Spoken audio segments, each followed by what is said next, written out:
10 lines on artificial intelligence in English. Artificial intelligence, AI, refers to the intelligence displayed by machines, AI. It gives machines the ability to reason and learn. The machine will demonstrate human intellect. In the year 1955, artificial intelligence was created.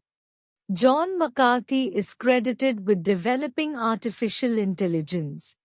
In the United States of America, he worked as a computer scientist. AI seeks to improve the convenience of human life. The likelihood of an error occurring when employing AI is quite low. They carry out the instructions provided in the form of programs. Python is currently a popular programming language for AI.